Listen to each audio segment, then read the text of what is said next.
Hi, welcome back. I'm Missy with On William Street. This week, Kimmy and I have switched places behind the camera so that I can share some of my favorite tools with you. I do most of the piecing for all of our quilts, and then I hand it off to Kimmy to do her quilting magic. But these are some of the things that I use on a daily basis as I'm putting together our tops. So the first one is our 1-inch ruler. So this is one of my favorite tools. It's always sitting next to my machine and it's used on a regular basis. The other one is our marking pens. So this is another tool that is used on an almost daily basis and something that I always have right next to my machine. And I'm going to show you some of the ways that I use those tools. So the 1-inch ruler is probably my most used ruler out of all of my rulers. It's always sitting next to my machine. I use it for everything from trimming to foundation paper piecing. If you've watched our foundation paper piecing video, you will see that we use this quite often throughout the process. I also use it for all of my half square triangles. It works great to line it right up here on our marks, and then we use our heat erase pens. Are great. They come in a lot of different colors, so no matter what color of fabric or what print you have, you're going to be able to find a color of pen that will take care of that and will show up. And we're going to take our pen, we're going to just draw our line on here, and then we can take that over to our machine, do the stitching, and then we come back.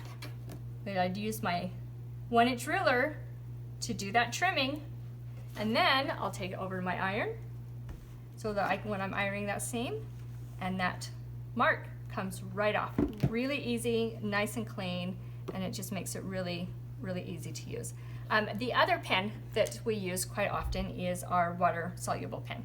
So this is one that we're going to use if we need to have the marks stay a little bit longer. So for example, if I've got specific applique pieces that I need to make sure that they're all lining up to a point, so I've got I draw my point on here, and then I can mark up all my applique pieces there, and then when I take them to the iron to iron it on, my water soluble isn't going to disappear like my heat erase will. But then when we are finished with that, we just grab a spritz of water and it takes it right out. Let that dry and your mark is gone and you're good to go.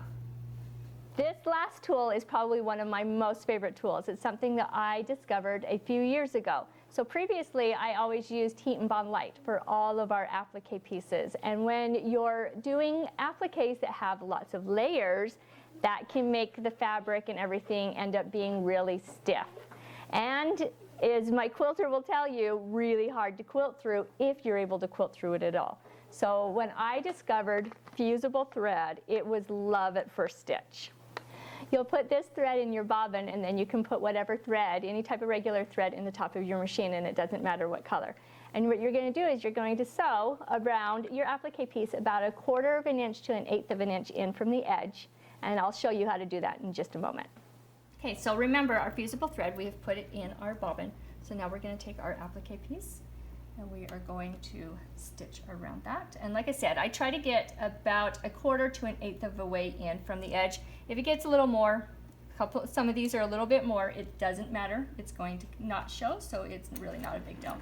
And if you're feeling like you need to have a little more space, you can spread that out a little bit more and don't worry too much about it. So we're going to sew around our piece. Does not have to be perfect. Like I said, this is going to come out for us.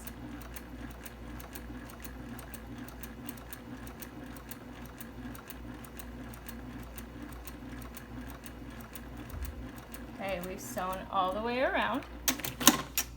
We're going to take that out. And now we have all of our applique pieces. We're going to go over to our iron. Actually, I should trim this off before I do that. That's okay. We're going to tuck it up under and you're not even going to see it, so it won't even matter. So we're going to go to our iron. We're going to bring this over, put some heat down, and as you put this heat down, you are going to want to leave it on for a little bit. And then it will slowly start releasing as it gets that fuse in. And that top thread is going to release right off on all of your pieces. And then you are ready to do your applique.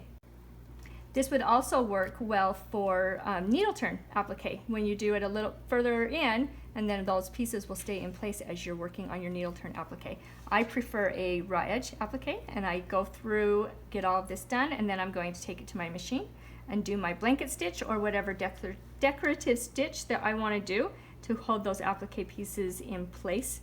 And then all of this, there we go. We've pulled out all, oh, we've missed a petal. Pulled out all of our taut thread, and now everything is ready to go. It's going to hold that in place while we finish up with our final stitches. You can find details about all of these tools on our blog. We'll include links and descriptions so that you can add these to your quilting arsenal as well, and hopefully some of these items will make your quilting life a little bit easier. And if you've liked what you've seen, don't forget to subscribe to our videos so that you don't miss anything.